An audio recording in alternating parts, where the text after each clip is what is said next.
All right. Hey, good evening, ladies and gentlemen. Once again, we are back taking a look at the tropics. Tonight is Monday, August 16th, 2021. This is your evening update following up on this morning's video.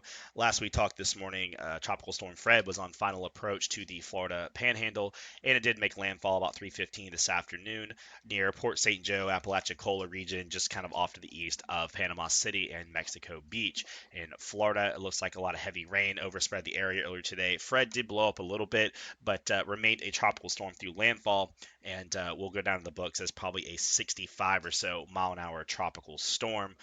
System kind of moved through and is now moving quickly off to the north, and heavy rain now moving into parts of southern Georgia and Alabama at this hour, with some severe weather tail still sticking back across parts of northern Florida, and this sort of severe weather tail will follow the storm as it moves up.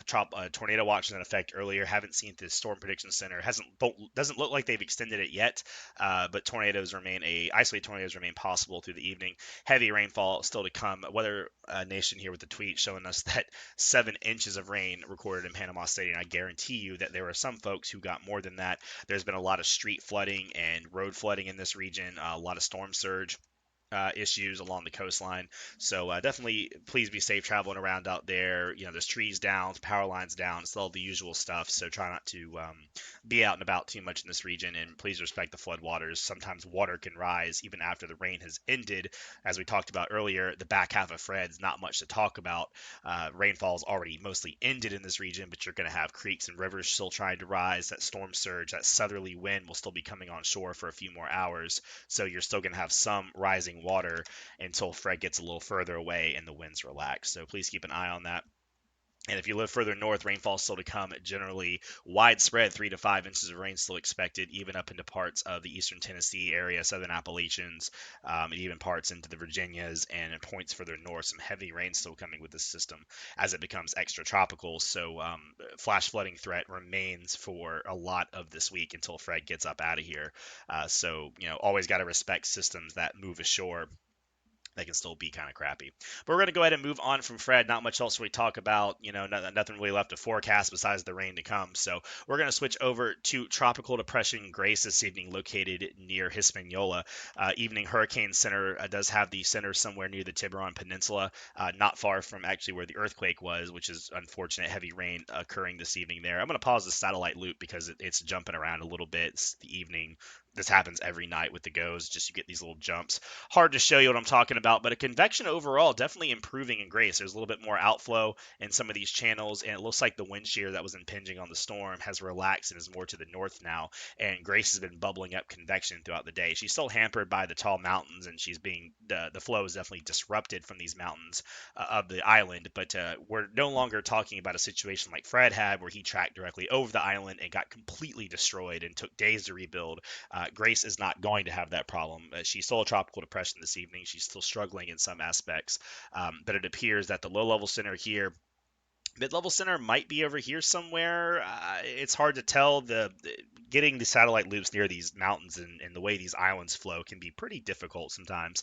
But there's no evidence that Grace is really, really hurt this evening. So as she gets off into warmer waters and away from land, it looks like the arrow is pointing up for Grace intensity wise. So, we talked about earlier today, we said, okay, land interaction is still kind of a big deal. But now we know that we're not looking at an outright destruction of the storm. And her presentation this evening does suggest that this storm is going to hold itself together to a degree. Okay, so once she gets out and once we get her clear, we can assess the structure better.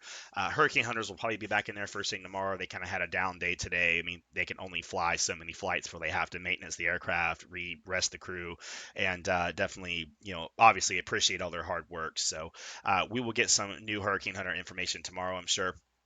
But so the future of Grace then becomes, well, what does the system, what does the environment look like as we look at the Western Caribbean? And for this time of year, it looks pretty good. You have this little upper trough still trying to sneak in, partially aided by the outflow from Fred. But generally speaking, you have higher heights aloft here, kind of rotating around Florida, and this is going to put a little bit of wind shear in the Caribbean. But overall, the vector of the shear is out of the northeast, and the vector of the shear moving with how the storm already rotates means it's a more favorable shear shear vector. It's like a tailwind on an aircraft versus a headwind. The tailwind's a little more favorable. Well, your storm already rotates counterclockwise, and then you have this upper flow kind of going like this. So as she moves into this region, you're going to have some really not much in the way of shear. And what it'll really do is kind of help the vorticity of the storm and help it spin a little bit better. So you're going to have a little bit of aid with that. And otherwise, there's not a whole lot going on in the Caribbean. No strong troughs, nothing like that, and no big patches of dry air.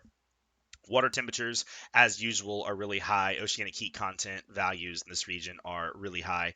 University of Miami here with the heat content, which is a combination of the water temperature and how deep the water is, because that's a big deal. And some of the warmest, deepest water in the ocean is in the Western Caribbean. So as she moves off of Haiti into Jamaica, Cuba, Cayman Islands, and eventually towards the Yucatan Peninsula, water temperatures and depth of that water will not be a problem. I can assure you that.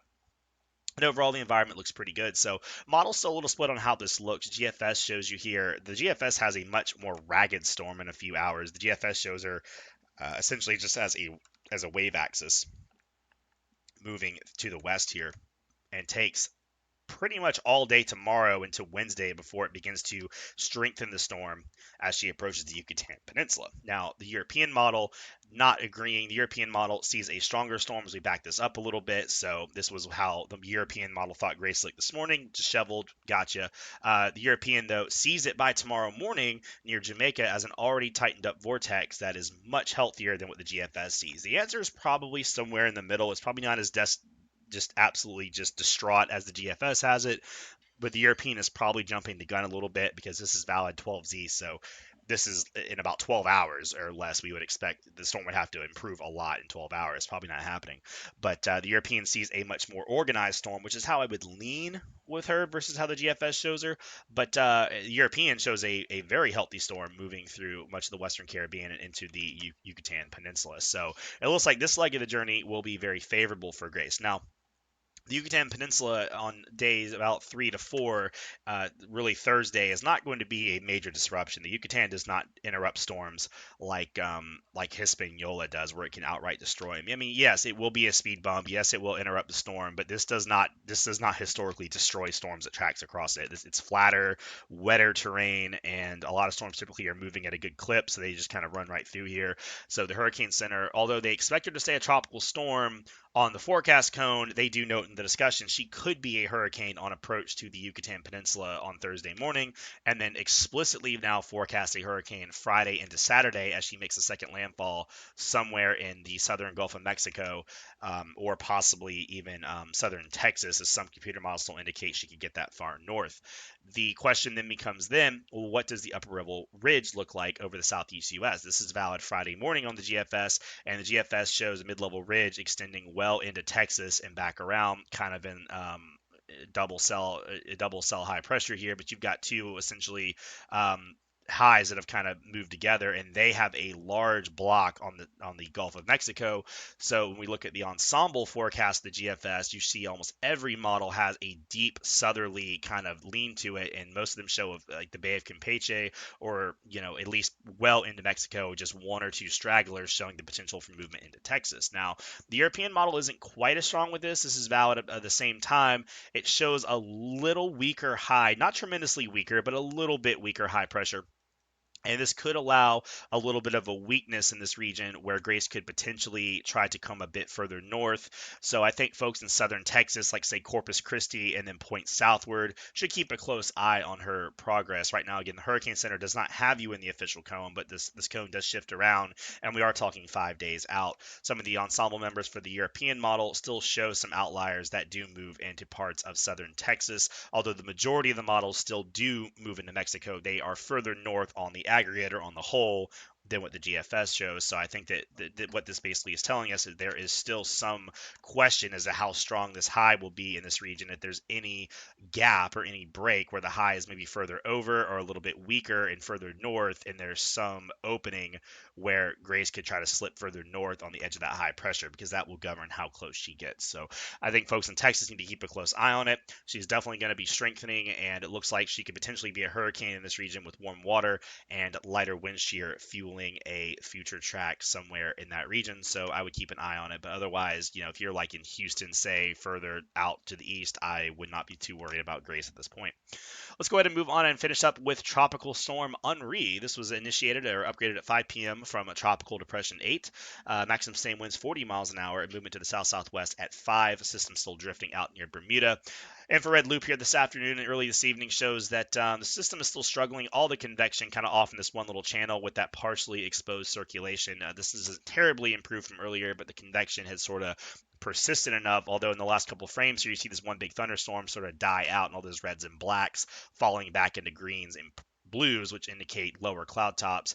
Looks like the system is struggling tonight in the face of wind shear. This is evident on the GFS upper level wind forecast. As we back this up to a more reasonable time, I don't know why I had this so far out. My gosh, it went all the way out, didn't it? Okay. Well, this is valid later in the week as we see. We'll go back one more day, I guess. So right now there's this upper level high ridge over the southeast U.S. and the flow is out of the north, pretty evident on the satellite imagery as well as again all the clouds. Upper level flows like this, so all the clouds are being shunted off to the south again relative to where the center is. All this convection off to the south, and that only increases in the coming days. We go out to about Thursday. You can see the upper level winds move out of the more the northeast, but do definitely increase in speed. So the Hurricane Center knows that there's a chance that this thing could simply be ripped apart if it's already struggling, and the shear is expected to almost double in the coming days. If this is from 10 knots of shear, say, when you put 10 more knots of shear, it's very likely what's going to happen is all this convection you see is going to get blown off like this to the southwest, where the center of circulation under light steering flow is going to kind of go like this around Bermuda. So that official forecast eventually shows the turn. Again, Bermuda here, but all the thunderstorms may not be able to follow the low level vortex and could just get blown off, and in which case we don't have a storm anymore. I don't think there's a lot of worlds where Henri rather can get terribly strong, and that's the only way it could survive being blown further south and west and come closer to the U.S. That track is very unlikely for it to just track that far that long with no interruption. So I don't think the eastern United States need to be terribly worried about the storm. I keep an eye on it, but computer models in pretty good agreement. This probably makes some sort of turn, and the Hurricane Center definitely didn't have anything in their discussion that would lead you to believe otherwise. So that is what we got for you this evening on your two storms. Again, Fred moving inland, a rainfall threat through the next couple days across the south and eastern United States. Grace looking to intensify in the coming days, moving towards eventually the Gulf of Mexico, with South Texas needs to probably keep an eye on, and Henri kind of just wandering out in the Atlantic Ocean. After that, it looks like a big Saharan dust outbreak is moving off of Africa, and there's probably not enough of a chance for this little wave to get going. So it looks like we might be heading to a quieter week in the tropics after Grace and Henri get out of our hair. So we'll see how that plays out, and we'll be back with all the updates as they come out. So we got for you tonight. As always, thanks for watching. Have a good one.